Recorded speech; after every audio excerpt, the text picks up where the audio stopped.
Hello and welcome to ज़रा हटके। मुबशर ज़ैदी, ज़रार खोड़ो और वसतुल्लाह खान का सलाम कबूल कीजिए। था जिसका इंतज़ार मईशत के लिए वो शाकार आ गया है। यानी अब से कुछ देर पहले IMF ने पाकिस्तान के लिए 6 अरब डॉलर के कर्ज़ की मंजूरी दे दी है। 3.25 साल पर मुहित ये वो मुद्दत होगी जब आपको पैसे मिलेंगे। फौरी तौर पर 1 अरब डॉलर पाकिस्तान को जारी किया जाएगा, जबकि उसके बाद 4 क्वार्टरली रिव्यूज़ होंगे और 4 जो हैं वो सेमी एनुअल रिव्यूज़ होंगे, यानी साल में 2 दफ़ा और 4 क्वार्टरली। ये नई वो है जिसके बाद जो है। अच्छा, डॉक्टर अब्दुल हफीज़ शेख ने अभी अपने ट्विटर अकाउंट पर भी 1 घंटा पहले इसकी अनाउंसमेंट की थी। 1-2 बातें उन्होंने की हैं जो लेट्स सी कितना ये इम्प्लीमेंट हो सकता है, क्योंकि आपको पता है कि IMF प्रोग्राम की जब बातें हो रही थी तो ये हमेशा एक डर रहता है कि सोशल स्पेंडिंग का क्या होगा, सोशल सेफ्टी नेट्स का क्या होगा। तो अपनी पहली ट्वीट में हफीज़ शेख साहब कहते हैं कि जी सोशल स्पेंडिंग हैज़ बिन स्ट्रेंथन्ड, मतलब हम इसको मजबूत कर रहे हैं ताकि जो बिल्कुल ही कमज़ोर या वल्नरेबल तबके हैं उनकी प्रोटेक्शन हो जाए। IMF ने अपनी प्रेस रिलीज में बेसिकली ये कहा है। अच्छा ठीक है, चले दैट्स अ गुड थिंग। उसमें ये कहा है कि आपकी बैलेंस्ड ग्रोथ होगी, इससे आपके रिजर्व्स जो हैं वो बिल्डअप होंगे, उसके साथ साथ जो आपकी माशी कमजोरियां हैं वो दूर होंगी। अब देखना ये है कि बात हुई है स्ट्रक्चरल रिफॉर्म एजेंडा की, और स्ट्रक्चरल रिफॉर्म एजेंडा की अगर हम बात शुरू करें तो फिर आज एमनेस्टी स्कीम है सबसे पहले, बिल्कुल, जो अब से कुछ देर बाद मुद्दत ख़त्म हो जाएगी। जो पहले 1 माह के लिए थी, 30 जून तक के लिए थी, 14 मई को ये अनाउंस हुई थी, फिर मुद्दत बढ़ाई गई 3 तारीख के लिए, जो आज है ख़त्म हो रही है। मगर उससे पहले एशकन जो है वो शुरू हो गया है। और जो बेनामी प्रॉपर्टीज़ हैं वो कुछ अटैच की गई हैं, 6 प्रॉपर्टीज़ कराची में, जबकि 6000 कनाल ज़मीन जो है वो कहते हैं कि जो सेनेटर है नून लीग के राना तनवीर साहब, उनकी मौज़ा राजड़ जो है रावलपिंडी में, वहाँ पर अटैच की गई हैं। अब ये जब्त नहीं है, जब्ती से पहले की स्टेज होती है। थोड़ा सा मैं बता देता हूँ मुख्तसर अंदाज में कि इसका प्रोसीजर क्या है, ठीक है। अच्छा, पहले FIFPR का ऑफिसर एक प्रोसेस स्टार्ट करता है डिटर्मिन करने के लिए कि ये बेनामी है या नहीं है। शो कॉज जाता है बेनामीदार को और हकीकी मालिक को, या जो आपका ख्याल है जो हकीकी मालिक हैं, और फिर एक रेफरेंस जाता है जो भी इसकी अथॉरिटी है। अथॉरिटी फिर ये फैसला करती है कि क्या ये जो प्रॉपर्टी है ये बेनामी है या नहीं है। अगर बेनामी नहीं है तो फिर कोई मसला नहीं है, अगर है तो पहले अटैच होगी और फिर प्रोसेस जो 4 से 12 माह भी लग सकते हैं इसके अंदर, उसके बाद फिर वफाक उसको जब्त कर सकता है। हमारे साथ मौजूद है इस्लामाबाद से हमारे चीफ रिपोर्टर जो सारी सूरत-ए-हाल पर कड़ी नज़र रखे हुए हैं। सनाउल्लाह, बताइए, एमनेस्टी का भी बताइए, पहले बेनामी से ही शुरू कर लेते हैं। तो ये बेनामी जो है कुछ खदशात भी हैं कि शायद ये इसका रुख फ़िलहाल अपोजिशन की तरफ ही है। क्या ऐसा ही है या पूरे मुल्क में, क्योंकि ये अब क्रैकडाउन शुरू किया गया है, तो आपको खदोखाल क्या लग रहे हैं इसके?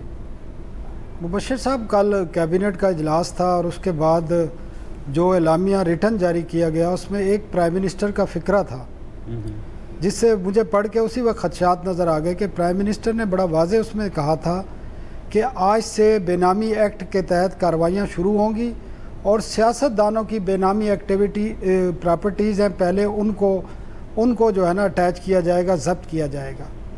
तो इस बात से आप अंदाज़ा लगा लें। और आज जो चीज़ें अटैच की गई हैं जिनके ख़िलाफ़ कार्रवाई हुई है वो दोनों के दोनों सियासी जमातें हैं, दोनों बड़ी सियासी जमातों के रहनुमा हैं। आपको पता है जो सिंध में किया गया है, जिसमें ठट्टा शुगर मिल है, समिट बैंक है और क्लिफ्टन की और एक कराची की 2-3 और प्रॉपर्टीज़ हैं, वो सब की सब उनका ताल्लुक़ पीपल्स पार्टी से है। और जो यहाँ की हैं, जिस तरह आपने बताया, वो भी चौधरी तनवीर हैं जो बड़े करीबी हैं मियाँ नवाज शरीफ साहब के, और वहाँ पे उनकी चकलाला स्कीम 3 में सारी दुनिया को पता है तमाम प्रॉपर्टीज़ उन्हीं की हैं, लेकिन वो उनके मुलाजमों के और उनके नाम थी। और मज़े की बात है, इन नोटिस में या किसी सरकारी बयान में ये तस्दीक नहीं हुई है कि वो चौधरी तनवीर की हैं, लेकिन सरकारी ज़राए ये ख़बरें चलवा रहे हैं।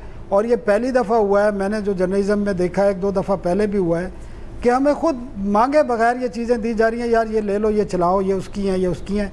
जब उनसे बात की जाती है ये ऑन द रिकॉर्ड, तो ऑन द रिकॉर्ड कोई भी नहीं कह रहा। ये कोई पहली दफा तो नहीं हुआ यार सनाउल्लाह भाई, क्या हो गया यार, ये तो जराए भी तो बेनामी ही होते हैं। मेरा ख्याल है कि थोड़ा प्रीमेच्योर होगा। नहीं वो जाने, उनको हम अच्छी तरह जानते हैं जो जराए हमें भेज रहे हैं। तो ये इस किस्म की सूरत हाल है, इससे आप अंदाजा कर लें कि, और अब ये नहीं पता ये मरहला जो है सियासतदानों की बेनामी प्रॉपर्टीज का ये कब तक चलेगा।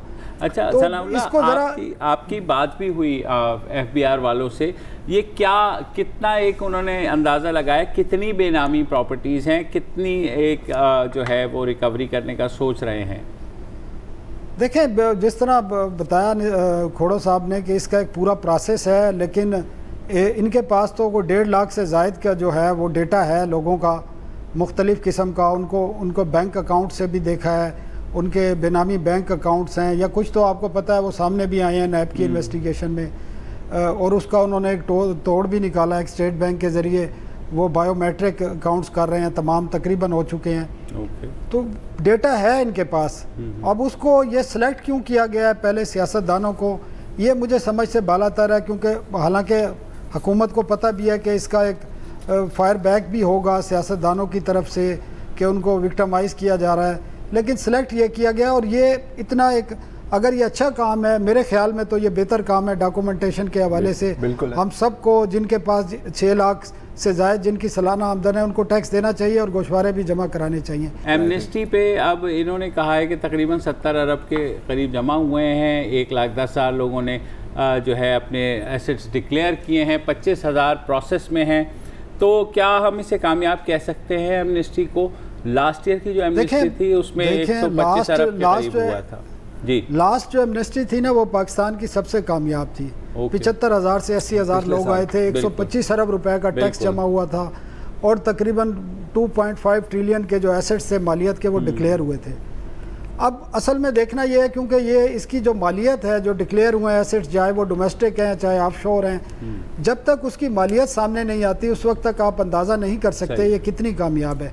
इन टर्म्स ऑफ अब अगर तादाद देखी जाए अफराद की तो वो यकीनन एक कामयाब स्कीम इसको आप कह सकते हैं, क्योंकि ये 1,35,000 तक पहुंच जाएगी। और अगर एक्सटेंशन के इम्कान होते, अगर IMF प्रोग्राम ना होता तो एक्सटेंशन हो जाती। और एक और बात भी है, ये तकरीबन 30 डेज़ की थी और जो लास्ट थी वो 90 डेज़ की थी, उससे पहले उससे भी ज़्यादा डेट की थी। लेकिन उस वक्त बेनामी एक्ट नहीं था तो लोगों के लिए ऑप्शन था। अभी बेनामी एक्ट इम्प्लीमेंट हो गया है तो अब लोगों के पास ऑप्शन कोई नहीं है। और इसके अलावा जो टैक्स सिस्टम में आपने ये शब्बर जैदी साहब ने, जिसको मजाक में वो फिरदौस आशिक अमान ने गब्बर जैदी भी कहा था परसों, तो वो उनके आने से एक चीज़ हुई है कि जो टैक्स नेट से लोग बचे रहते थे अब वो बच नहीं सकते। अगर आपने गाड़ी ख़रीदनी है तो आप ऑटोमेटिक आपको टैक्स नेट में आना पड़ेगा, आपको गोशवारे भरने पड़ेंगे, तो वो एक सिस्टम में आ जाएंगे। या आपने प्रॉपर्टी ख़रीदनी है या आपने कोई और चीज़ एक्सपेंसिव ख़रीदनी है तो आपके पास बचने का रास्ता कोई नहीं है, आपको सिस्टम में डॉक्यूमेंटेशन में आना पड़ेगा और आपके पास अगर बाकी भी कोई एसेट्स हैं तो वो भी डिक्लेयर करने पड़ेंगे। तो इससे होगा यकीनन फ़ायदा होगा। आपके जो रिटर्न जमा कराने वाले हैं उनकी तादाद डबल भी हो सकती है। इस साल उनका टारगेट है 40 लाख तक चली जाएगी, जो इस वक्त 17-18 के करीब लाख के करीब अफराद हैं। तो इससे फ़ायदा ज़रूर होगा और उससे रेवेन्यू भी बढ़ेगा, लेकिन इसको ट्रांसपेरेंट करना पड़ेगा। मैं बार बार कह रहा हूँ फेयर करना पड़ेगा चीज़ों को। जो भी सिस्टम है ये सब इंटरलिंक है एक दूसरे से। एमनेस्टी भी इंटरलिंक है, ये जो बेनामी एक्ट के तहत कार्रवाइयाँ ये भी लिंक है। तो लोगों को अब थोड़ा बहुत शऊर आया, ज़्यादा नहीं आया, अभी भी लोगों को पता नहीं है सिस्टम क्या है ये सारा कुछ। इस वजह से कुछ लोग रह गए हैं, बल्कि बहुत सारे लोग रह गए हैं, लेकिन ज़्यादातर लोग मेरे ख्याल में खौफ की वजह से जो बेनामी एक्ट आया है उसकी इतनी तशहीर की गई है, प्राइम मिनिस्टर ने ख़ुद भी की है और लोगों ने भी की है, FPR ने भी की है, इश्तिहारी मुहिम भी चलाई है, इन्होंने सेमिनार्स भी किए हैं, तो लोगों में खौफ भी आया, उसकी वजह से भी लोगों ने अपने आप को और इसके साथ साथ जो आपने डील करनी है, बिजनेस सौदे करने हैं, गाड़ियाँ ख़रीदनी है, प्रॉपर्टीज़ ख़रीदनी है, तो आप अगर डॉक्यूमेंटेशन में नहीं है तो आपको उसका जो फीसें हैं और जुर्माने हैं वो कई गुना बढ़ चुके हैं। बहुत, और 1 जुलाई से जो है उसके लिए बड़ी मुश्किल होगी। सनाउल्लाह साहब, गब्बर जैदी के बाद इसके साथ ये भी कह सकता हूँ ये टैक्स मुझे दे दे ठाकुर। हाँ, एनीवे आपको क्यों दे यार, FBR को अपना पूरा नहीं पड़ रहा है यार। गब्बर यार, अच्छा गब्बर जैदी के, खैर एनीवे बहुत शुक्रिया सनाउल्लाह। और जो बेनामी ऑर्डिनेंस के बारे में ये जो लॉ आया है, अभी हम भी बात कर रहे थे तो कह रहे कि बड़ा टाइट लॉ है। देखो यार, और लोगों को इसमें जो है बड़ी मुश्किल होगी और होनी भी चाहिए जिसने भी बेनामी रखा हुआ। लेफ्ट राइट हमेशा होता है, ठीक है, ये चीज़ आप कभी ना भूलें कि शायद पहली बार इस तरह के स्ट्रक्चरल रिफॉर्म्स आप पाकिस्तान में देख रहे हैं। चीखें भी निकलनी है, अच्छा कोई, और क्योंकि आपकी इंतजामिया को भी शायद नहीं पता कि इसकी प्रोसेस कैसे चलानी है, क्योंकि वो भी तो पहली दफ़ा ही कर रहे हैं ना। इसमें गलतियां भी होनी है, इसमें कभी कभी गलत केस भी लोगों पे बन जाने हैं, और प्रूव करना बेनामी कोई इतना आसान काम भी नहीं है। अगर होता तो अभी तक वो फेक बैंक अकाउंट्स वाली चीज़ थी। लेकिन गलत केस बनाना जो है वो बॉस, मैं ये नहीं कह रहा, मैं कह रहा हूँ कि इसमें भी मतलब देयर विल बी फ्लॉज, ये मैं कह रहा हूँ। और एक जो जैसे अभी सनावाला साहब भी कह रहे थे ना, लोगों में इतना शऊर नहीं है, अभी इतनी आगाही नहीं है। ये एक कड़वी गोली है, लेकिन इवेंचुअली जैसे आप ये कह रहे थे ना, you have to move towards a documented economy. अब वो मतलब पुराने दिन का नहीं है कि सिर्फ वो मैट्रिक्स की देखते हैं वो जहाँ 70% आपकी अनडॉक्यूमेंटेड इकोनॉमी हो, अगर ये 50% पे भी ले आते हैं तो एटलीस्ट कामयाबी तो होगी। भारत एक ब्रेक ले लेते हैं।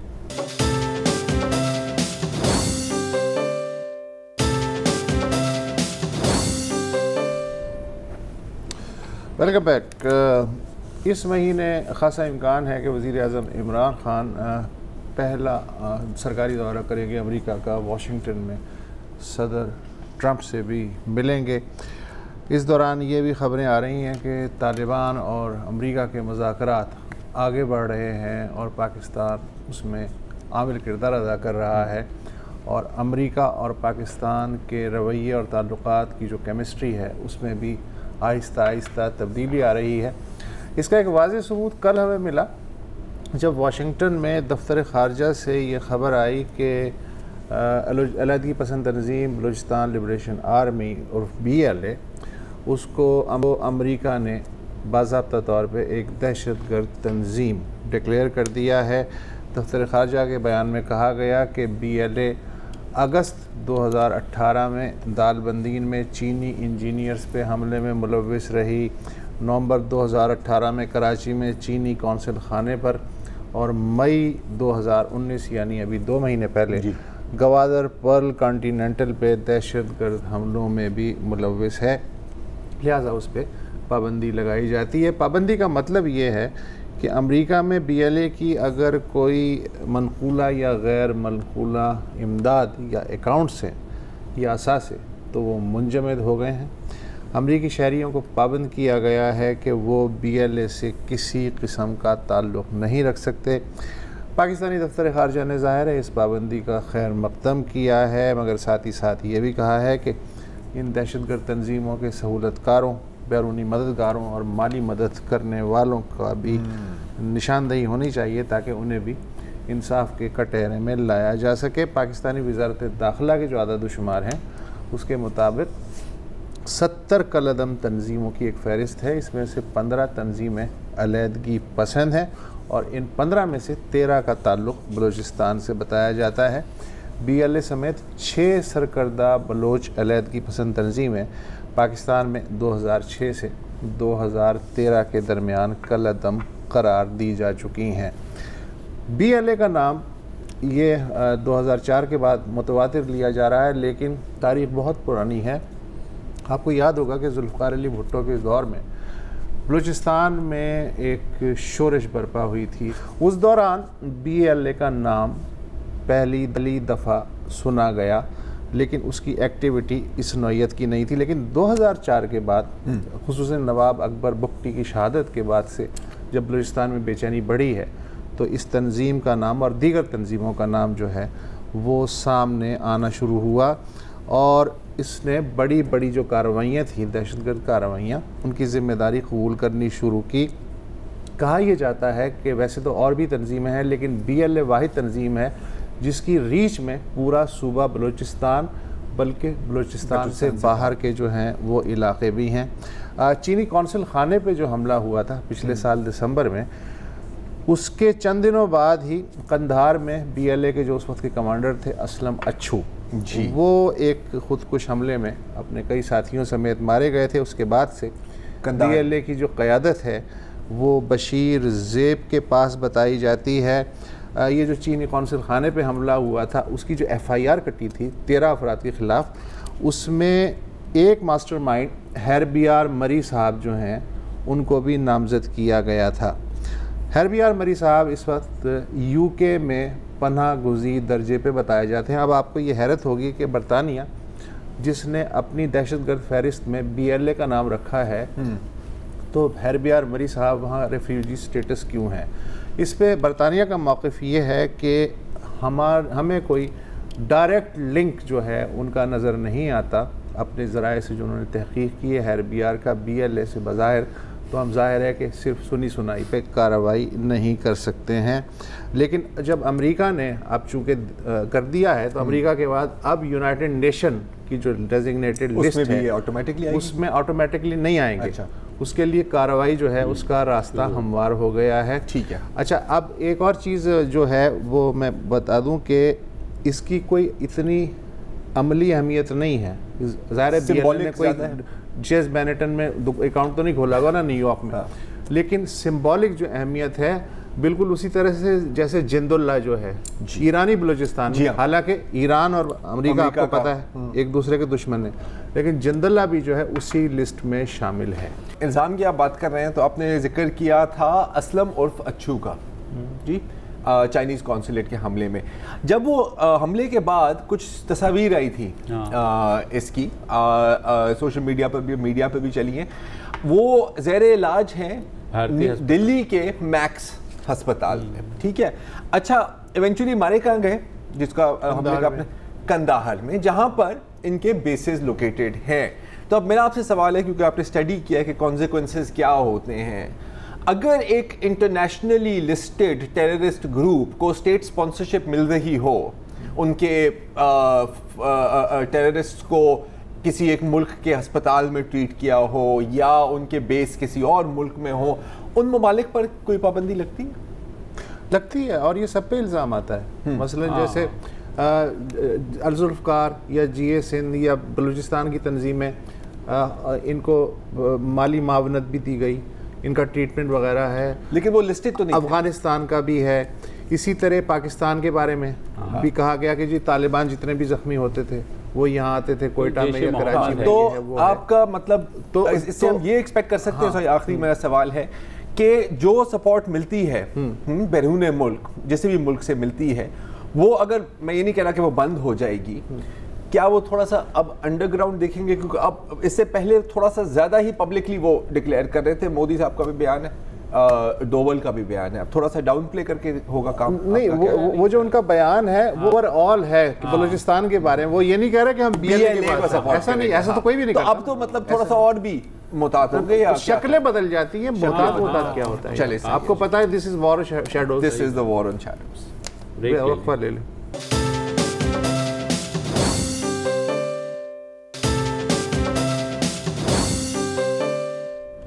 Welcome back. और हमेशा की तरह हम बारहा कहते रहे हैं कि मीडिया अर्बन सेंट्रिक होता है, सिर्फ बड़े शहरों की जो मसाइल हैं, बड़े शहरों में जो कुछ हो रहा है सिर्फ वही दिखाता है, और बाज़ औक़ात ऐसी ऐसी चीज़ें इग्नोर हो जाती हैं या कर दी जाती हैं जो शायद बहुत से इलाक़ों के लिए बहुत अहम होती हैं। मसलन पानी का मसला एक बहुत बड़ा मसला है, ख़ुसूसन सिंध में। आपको याद होगा हमने बदीन के बारे में भी एक शो किया था कि वहाँ पानी नहीं है, वहाँ से रुख मोड़ा गया है पानी का। इसी तरह ठट्टा में एक 7 रोज़ पहले एक मार्च शुरू हुआ, सैकड़ों अफराद ने खारो चांद से शुरू हुआ, ज़िला ठट्टा, और वो उन्होंने 140 किलोमीटर तक मार्च किया है और आज वो मकली पहुँचे हैं। तो ये ख़बर कहीं आपको शायद नज़र ना आए, हो सकता है सिंधी मीडिया ने ज़ाहिर है थोड़ी बहुत कवरेज की होगी, मगर इतना शदीद वहाँ मसला है और कि आप इससे अंदाज़ा लगा सकते हैं कि सैकड़ों लोग पैदल मार्च करके 140 किलोमीटर मकली पहुँचे हैं और उनकी डिमांड है कि सिंध गवर्नमेंट जो है उनको किसी भी तौर पानी पहुँचाए। ज़ाहिर है बुनियादी ज़रूरत है, पहुँचाना भी चाहिए, लेकिन जैसे बदीन पर अच्छा सिर्फ पानी के पहुँचाने का मसला है, सी वाटर की एरोजन का, ज़मीन के कटाव का भी मसला है। खारो चांद जो तहसील है जी, और ये आज से नहीं है, ये बहुत पुरानी 15-20 साल से मैं 2-3 दफ़ा वहाँ गया हूँ। आप ये अंदाज़ा लगाएं कि 100 में से 30% तहसील जो है वो समुंदर कतर के ले जा चुका है। बिल्कुल बिल्कुल। 150 किलोमीटर 7 दिन जब शुरू हुए थे तो कोई 30-40 लोग थे, एंड में मेरे ख्याल शायद 300-400 लोगों तक पहुंचे थे इस गर्मी में ये भी आप हिसाब करें। अच्छा, एक जो शख्स थे जो इन्होंने इसी मार्च में शिरकत की थी वो हमारे साथ लाइन पर मौजूद हैं, ज़ुहैब अहमद पीरज़ादा साहब। अस्सलाम वालेकुम ज़ुहैब साहब, thank you very much for joining us. आप हमें थोड़ा सा बता सकते हैं कि इस मार्च में कौन कौन शरीक हुए थे और क्या जो बुनियादी जो डिमांड्स हैं वो क्या थी? Thank you sir for highlighting the issue. Sir basically इस मार्च को जरा समझने के लिए इसका कॉन्टेक्स्ट समझना जरूरी है जी। अब सीन ओवरऑल ये है कि इंडस डेल्टा में पानी नहीं आ रहा, कोस्टल बेल्ट पूरी तरह से तबाह हो रहा है, और पोर्टरी डाउन स्ट्रीम से जो 1991 अकॉर्ड के मुताबिक 10 MAF भेजना है वो नहीं आ रहा जी। और जरूरत 35 MAF की है। तो इस हवाले से पूरा सी इंफ्यूजन हो रहा है। तकरीबन 50 सजावल बदीन के 25 लाख एकड़ समंदर निकल चुका है। लोग दरबदर हो गए हैं, लोग अपने घर मकान कब्रिस्तान छोड़कर जा चुके हैं। अब इस पूरे सूरत हाल में खारोशान से एक लॉन्ग मार्च निकलती है जो आपने बताया, और उस मार्च को स्पॉन्टेनियसली पूरे छठा से मुख्तलिफ पॉलिटिकल एक्टिविस्ट ज्वाइन करते हैं, और इस मार्च के ऑर्गेनाइजर्स अयाज लाशारी, सरमद, मुस्तफा चांडियो थे। ठीक है जी सर। और उसमें ये मार्च 7 दिन से चलती है पीने के पानी के लिए, जो इंफ्यूजन के वजह से झर का पानी खारा हो चुका है, जमीनें बंजर हो चुकी हैं, और ये मतलब पार्टिकुलरली सूरत हाल है कोस्टल बेल्ट की। इस वजह से लोगों को ग्रीवेंसेस हैं। तो ज़ुहैब भाई ये बताइए कि आप मकली भी पहुँचे जहाँ पे ये अख्तिताम भी हुआ, आपने कहा सियासी जमातों के कारकुन भी आए, तो जाहिर है सिंध की जो हुक्मरान जमात है पीपल्स पार्टी का उसका भी कोई आया होगा, सिंध हुकूमत की जानिब से कोई यकीन दहानी हुई या उन्होंने बिल्कुल इग्नोर किया इसको? Sir reportedly after the March CM ने नोटिस लिया है और कह रहे हैं कि सेक्रेटरी इरिगेशन राब्ते में ऑर्गेनाइजर्स के साथ। ठीक है, वेल बहुत शुक्रिया ज़ुहैब साहब हमें बताने के लिए कि यहाँ पे क्या हुआ है। एक बार फिर मैं कहूँगा 150 किलोमीटर पैदल इस गर्मी में सही बात। हम और अनफॉर्चुनेटली मैं अपने आप को भी इल्ज़ाम देना होगा as being a media person, हाँ कुछ सियासतदान लाहौर से इस्लामाबाद ड्राइव करते हैं, इसको हम लॉन्ग मार्च करते हैं, wall to wall coverage, wall to wall. Karachi में हर महीने मिलियन मार्च होता है, हर महीने 6-6 हज़ार अफराद, हर महीने मिलियन मार्च होता है 6-6 हज़ार अफराद का। ये जो है ये वाकई ही एक लॉन्ग मार्च है और अवाम की, और आप सोचें कि आप कितना थक हार और ख्वार हो गए होंगे कि आपको ये करना पड़ा कि कोई तो हमारी सुन ले। और जैसे अभी ज़ुहैब साहब बता रहे थे, लोगों ने स्पॉन्टेनियसली, ये नहीं है कि सर वो किसी MNA को कॉल की तू बस भर के बंदे भेज, नहीं, लोगों ने खुद पैदल अपने घरों से निकलकर इसमें शिरकत की कि अल्लाह के वास्ते हमें पानी दे दे। पूरा जो डेल्टा है ना, ये मसला ये सही कह रहा था कि 91 का जो रिकॉर्ड है, सबसे पहले 41 में हुआ था, कितना पानी किसको मिलेगा, फिर बैराज बनते चले गए, डैम्स बनते चले गए, तो पानी डेल्टा के लिए तो तकरीबन वो जो होता है ना टेल के काश्तकार के साथ होता है, तो ये टेल है, ये टेल। अच्छा, इससे आगे कोई और टेल हो ही नहीं सकती। ये डेल्टा जो है वो इतना जरखेज है कि ये पूरे सिंध की दूध की पैदावार पूरी कर सकता है, गोश्त की पैदावार ये सिर्फ डेल्टा पूरी कर सकता है, उसके अलावा चावल यहाँ का जो है सुर्ख चावल बहुत ही रेयर चीज़ होती थी, नायाब होती थी, ये डेल्टा की सौगात थी। यहाँ की गाय बहुत ज़बरदस्त थी, खुशहाल लोग थे। अब इनके पास पीने को पानी नहीं है और ईंधन के तौर पे पता ये क्या कर रहे हैं, मैंग्रोव्स के दरख्त जला रहे हैं। ये एक और खुदकुशी है, एक माहौलियाती खुदकुशी है, इसलिए कि मैंग्रोव जो हैं वो एक नेचुरल वॉल हैं, जी हाँ, इरोजन के खिलाफ भी, और वो जो है नर्सरी हैं जहाँ जो मछली और जो झींगे वींगे जो हैं वो परवरिश पाते हैं। तो मैंग्रोव्स की तबाही इस तरह हो रही है, पानी ना मिलने से जो समुंदर का पानी है खारी वो चढ़ रहा है, दरियाई जो वो हैं लकीरें डेल्टा में इस तरह है ना, दरिया तकसीम हो जाता है, इधर आ रहा है। इवन कोटरी तक का पानी जो है मैंने पिया है, चख के खारा है। उसकी वजह है कि जब दरिया का पानी नहीं जाएगा तो समुद्र का पानी अंदर आना शुरू हो जाएगा। Nature abhors a vacuum. तो ये तबाही हो रही है, जमीन को ब्लेड काट रहा है समुद्र, लेकिन पानी जाया हो रहा है समुद्र में जाने की। वक्फा ले लीजिए।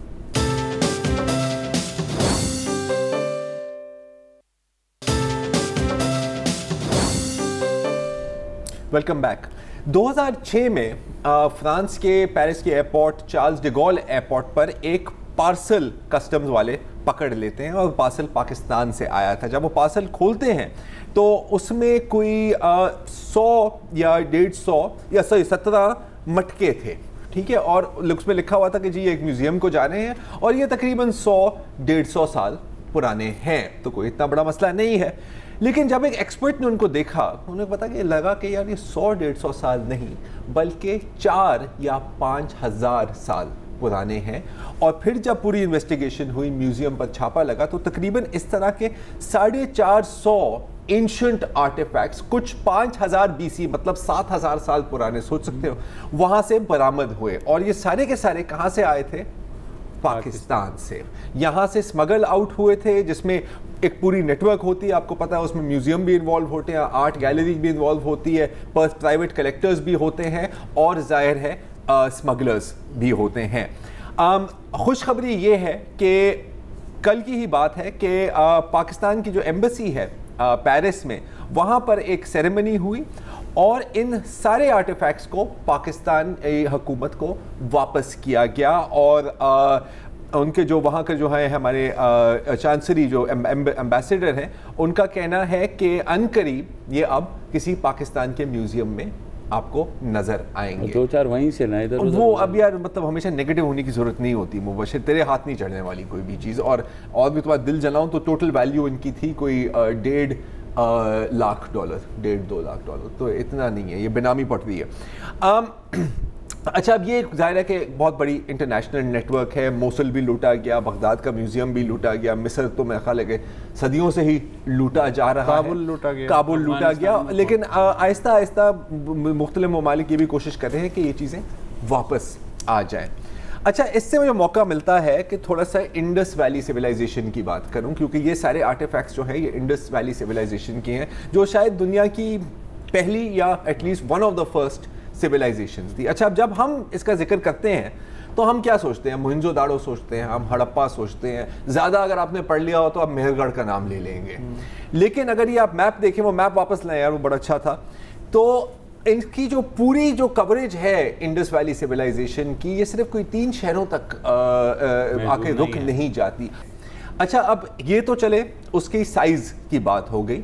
ये अपने ज़माने की एक सुपर पावर थी और मिलिट्री सुपर पावर नहीं, क्योंकि बड़ी अजीब बात अभी हमें लगती है कि किसी भी आप साइट को देखें, आपको किसी फौज या किसी जंग का एज सच निशान नहीं मिलेगा। Economic super power. और अगर आप देखना चाहते हैं कि इनकी पहुंच कहाँ तक थी, तो वो ज़रा मैप दिखाएं कि ट्रेड रूट्स का। जी, ये जो आप एरोज देख रहे हैं, आप देख रहे हैं कि मगरिब की तरफ ये ओमान से भी आगे पहुंच गए थे, सुमेर तक। और अगर आप नॉर्थ की तरफ जाएं तो आपको सुन के हैरत होगी, मुझे तो जान के बड़ी हैरत हुई कि एक जगह है शुर्तुगाई, उस ज़माने में कहा जाता था, ये है शुमाली अफगानिस्तान में, मतलब अफगानिस्तान के नॉर्दर्न बॉर्डर पर आमू दरिया के करीब। वहाँ पर इनकी एक बाकायदा ट्रेडिंग आउटपोस्ट था, वहाँ से वो ये कीमती पत्थर लाते थे और एक्सपोर्ट करते थे। अच्छा, हमें ये कैसे पता है? क्योंकि अगर आप हड़प्पा की बात करें तो वहाँ पर जो हमें पत्थर मिले हैं वो कहीं नज़दीक इलाके में नहीं मिलते। वहाँ पर सिपियाँ भी आपको मिली हैं जिससे वो हार बनाते थे या अंगूठियाँ बनाते थे। और ये हड़प्पा, मॉडर्न डे हड़प्पा साहिवाल के करीब है, वहाँ पर समुंदर कहाँ से आया? फाइनली जो सारी जो वहाँ पे जो इमारतें बनी हुई हैं वो पत्थर की बनी हुई हैं और वहाँ पर करीब कहीं पत्थर नहीं था। तो ये मतलब हंड्रेड्स ऑफ माइल से ये इम्पोर्ट होते थे और जाहिर है कि एक्सपोर्ट भी होते थे। सुमेरिया में बाकायदा इंडस वैली की वो प्रिंट के साथ तिल का तेल वहाँ पर मिला है, जो वहाँ पर उनकी जो मजहबी जो सेरेमनीज होती थी ये बादशाहों के लिए इस्तेमाल किया जाता था। और इनफैक्ट अगर आप सुमेरिया की पुरानी कहानियाँ किस्से सुने तो उनका ख्याल था कि जन्नत ही मशरिक की तरफ है, उन्होंने कहा कि वहाँ पर एक जगह है और शुमाली इराक, शुमाली इराक, सुमेरिया आजकल वहाँ है। अच्छा, वहाँ पर क्या कुछ नहीं ईजाद हुआ। तारीख में जो पहले बटन, जैसे मेरे शर्ट पे बटन है, वो भी आपको इंडस वैली सिविलाइजेशन में मिलेंगे। और ये आप देख रहे हैं कि आज अगर आप ये ख़रीदने जाएं तो कोई डिज़ाइनर आपसे पता नहीं कितने हज़ारों रुपए ले लेगा इनके। फुटा, जो पहला फुटा हमें मिला है, स्केल, बिल्कुल रूलर, वो भी आपको इंडस वैली सिविलाइजेशन में मिलता है। उससे पहले आपको रॉड्स मिलते थे, लेकिन इसमें बाकायदा एंड सिर्फ 2% 3% का डिफरेंस है, इंच की बनाए हुए हैं। अच्छा, ये निज़ाम पूरा था। पूरी आप इंडस वैली सिविलाइजेशन में जाएंगे तो 1 किलो जो मोहनजोदाड़ो में किलो है, वो गुजरात में भी वही किलो है। पूरा एक इकोनॉमिक सिस्टम बना हुआ है। टाउन प्लानिंग की तो हम सबको पता ही है, स्ट्रेट रोड्स, सुएज सिस्टम, ऐसा कि शायद आज पाकिस्तानी शहरों में ऐसा नहीं आपको मिलेगा। इस हद तक के कुछ घर थे जो ज़ाहिर थोड़े से अमीर थे, उनके पास एक बड़ा मतलब 5,000 साल पुराना फ्लश टॉयलेट सिस्टम भी था। उसकी भी एक तस्वीर है, अगर स्क्रीन पर आ जाए। ये रहा, ये देखें उस ज़माने का फ्लश टॉयलेट। यहाँ पे लगता है कि डिज़ाइन वो ही है। अच्छा, ये कैसे चलता था? स्लोप्स और ग्रेविटी, स्लोप्स और ग्रेविटी पर। सल्तनत रूम में भी ऐसा आपको सिस्टम नहीं मिलेगा। यूरोप में 18वीं सदी में ये आपको सिस्टम मिला था और लोगों ने कहा था कि देखो हमने क्या कर लिया है, हमारे से अभी कराची शहर साफ नहीं होता, मतलब डूब मरो। इंटरेस्टिंग एक और बात यह है कि गेम्स के भी बड़े शौकीन थे, और एक वहाँ पर एक बड़ी इंटरेस्टिंग चेस टाइप गेम है, अगर आप अपनी स्क्रीन पर ये देख रहे हैं। ये भी कहा जाता है कि पहली जो डाइस है, जो हम डाइस खेलते हैं, वो भी इसी सिविलाइजेशन की बनी हुई थी। सबसे जो मेरे लिए जो शायद हैरत की बात है कि अगर आप पुरानी रूइंस देखें तो सबसे पहले क्या होता है, ये सर बादशाह का महल था। ये एक मतलब दीवार पर हमने बनाया हुआ है, ये हमने अपने दुश्मनों का सर कलम किया है। यहाँ पर आपको कहीं शायद एक टेम्पल मिल जाए, महल आपको कहीं नहीं मिलेगा, ना ही वो बड़े बड़े घर आपको मिलेंगे, ना ही बड़े बड़े राहदारियां और बाग नहीं। तो एक इकोनॉमिक सुपर पावर और एक पीसफुल सुपर पावर। तो सवाल ये बनता है कि हुआ क्या फिर? हाँ, बहुत थियरीज हैं कि सैलाब आया था, ठीक है, उसकी वो तो हर साल ही आता था तकरीबन, हर दूसरे साल ज़राती इस तरह पड़ती थी, जैसे मिस्र में भी ऐसे ही था। फिर बाहर से लोग आए, जैसे आर्यन इन्वेजन के बारे में बात की जाती है। लेकिन जो सबसे जो मेरा ख्याल है कि सॉलिड थियरी है, वो है कि मौसम तब्दील हो गया, कहर आया और 4-5 सालों तक रहा, तो इनको अपने शहर छोड़कर कहीं और जाना पड़ा। इसका जिक्र करना भी अहम है क्योंकि अभी पिछले सेगमेंट में ही हम क्या बात कर रहे थे, हम बात कर रहे थे क्लाइमेट चेंज और इकोलॉजिकल डिस्ट्रक्शन की। अगर दुनिया की पहली और मेरी नज़र में मोस्ट एडवांस्ड एंशिएंट सिविलाइजेशन पूरी की पूरी तबाह हो सकती है, तो सर अपने आप को बहुत ज़्यादा आप तकड़ा ना समझें। और मेरा ख्याल है कि it is well past time to sound the alarm on climate emergencies. Thank you जनाब, इतना ही आज के लिए, और कल फिर आएंगे। इजाज़त दीजिए, खुदा हाफ़िज़। अस्सलाम वालेकुम। अगर आपको हमारे शो पसंद आया है तो प्लीज़ हमारे YouTube चैनल को सब्सक्राइब करें, और अगर मुनासिब समझे तो इस वीडियो को लाइक भी कर लें, तो कोई हर्ज नहीं है, और शेयर भी कर लें और कमेंट भी कर दें जी, वरना वो सब ऐसे ही लिखते रहें। और ये जो दोनों कह रहे हैं ये कर लें जी प्लीज़, नहीं तो हमें भी घर जाना है, मैं आपके कंप्यूटर में नहीं रहना 24 घंटे। सही बात।